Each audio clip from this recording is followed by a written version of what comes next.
అయ్యా ఏంటమ్మా, రెడీ అయ్యారా? ఇక బయలుదేరడమేనయ్యా. మీరు వెళ్లే కారులో కుక్కుటేష్ 2 అట్టపెట్టెలు తీసుకొచ్చి పెడతాడు. అందులో నీకు, నాన్నకి, అమ్మమ్మ, చెల్లెళ్ళకి డ్రెస్సులుంటాయి. అమ్మవారి జాతరకు అవి వేసుకోండి. ఎందుకయ్యా అవన్నీ? అరే, ప్రతి సంవత్సరం పంపిస్తున్నాం కదమ్మా. ఇంతకు ముందైతే తోటలో పని చేస్తున్నారని పంపించేవాణ్ణి.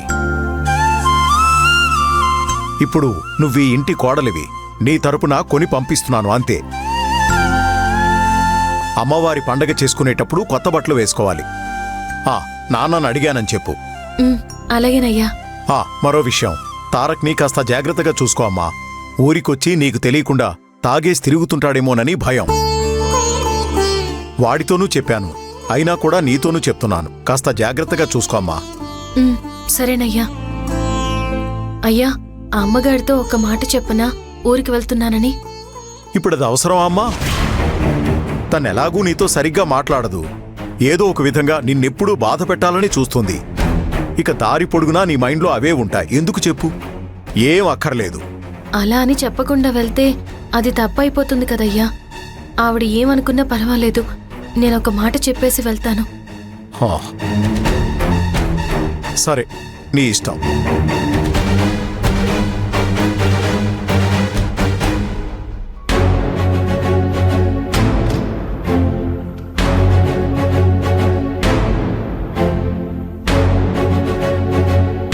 అమ్మా, ఏయ్,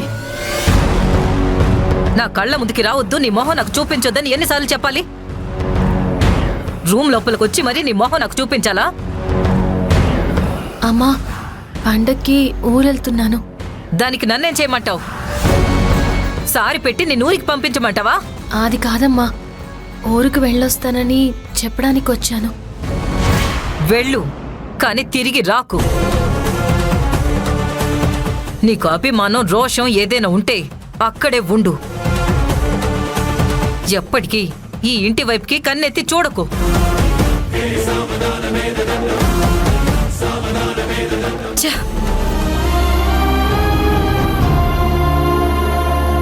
నేను చెప్పాను కదమ్మా వద్దని.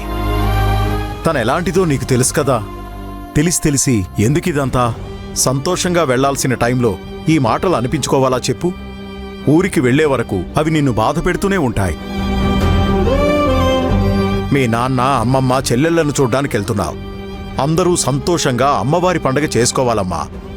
అది మాత్రమే మనసులో ఉండాలి, సరేనా? అలాగేనయ్యా. సరే, నువ్వు వెళ్ళి నీ బ్యాగులన్నీ తీసుకురా. వాణ్ణి కూడా రమ్మని చెప్పు. టైంకి బయలుదేరండి.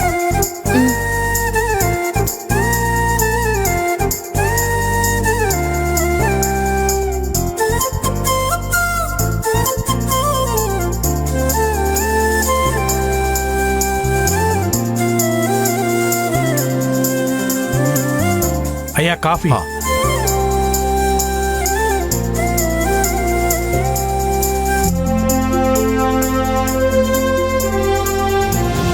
నాన్నా, నీలవేణి, తారక్ ఊరికి బయలుదేరిపోయారా? లేదు, ఇప్పుడు బయలుదేరతారు. అవును, ఎందుకు అడుగుతున్నావు? అబ్బే ఏం లేదు నాన్న, ఊరికెళ్లే ముందు ఇడ్లీలోకి కారం పొడి చేసి పెట్టమని చెప్పాను అంతే, అందుకే అడిగాను. అంటే నీలవేణి వంట మీకు నచ్చింది, కానీ నీలవేణి మాత్రం నచ్చలేదు. అయ్యో నాన్న, ఏం నాన్న ఇలా మాట్లాడుతున్నావు? మాకెందుకు నీలవేణి నచ్చదు చెప్పండి? రిజిస్టర్ ఆఫీస్ పనుల నుంచి ఇప్పటి వరకు మీకు సపోర్ట్గానే ఉన్నాం కదా, ఎందుకు ఇలా మాట్లాడుతున్నారు? ఎందుకంటే మీరందరూ నీలవేణితో ఇష్టం లేకుండానే ఉంటున్నారనిపిస్తోంది. అయ్యో నాన్న, మీరనుకుంటున్నట్టు ఏం లేదు. మేమెప్పుడు కూడా. అదిగో వచ్చేశారు. డాడీ. అయ్యా, ఇలా ఇవ్వండి, నేను తీసుకెళ్తాను. తారక్, జాగ్రత్తగా కారు నడపాలి, ఓకేనా? Okay daddy, okay. అదంతా నేను చూసుకుంటాను. యూ డోంట్ వరీ, ఓకేనా? రే కుక్కుటేష్.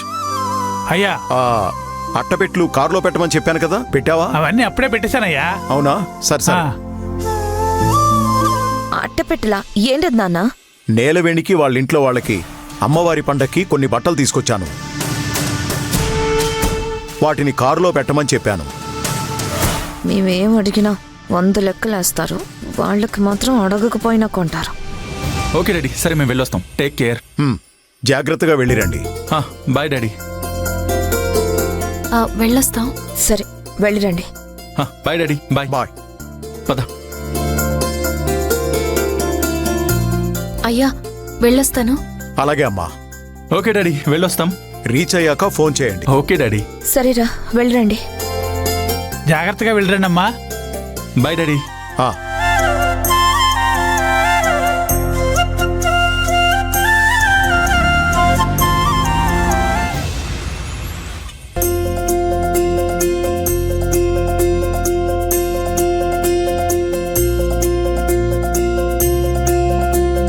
అవును, ఊరికి వెళ్తున్నామని ఇంత సంతోషపడుతున్నావు కదా, అక్కడికి వెళ్ళి అంత సంతోషపడేలా ఏం చేస్తావు?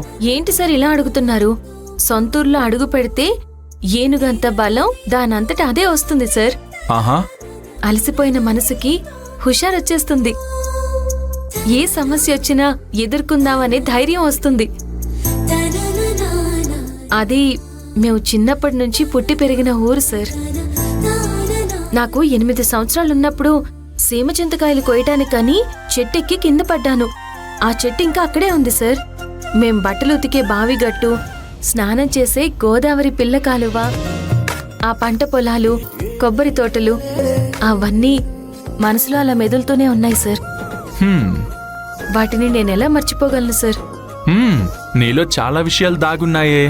అవును సార్. పుట్టిన ఊరు, కన్న తల్లి ఎవరికి సార్ నచ్చకుండా ఉంటుంది? తల్లా?